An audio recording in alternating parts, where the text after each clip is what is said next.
रामचंद्र, आम्हीच ब्रह्मा विष्णू महेश आहोत.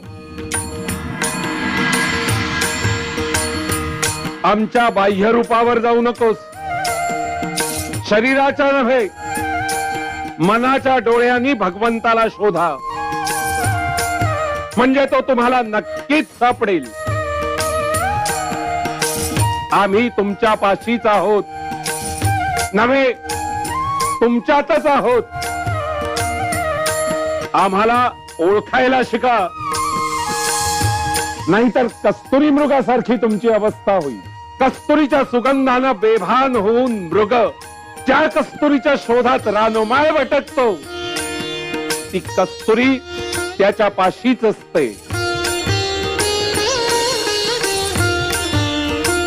भिवू नकोस, मी तुझ्या पाठीशी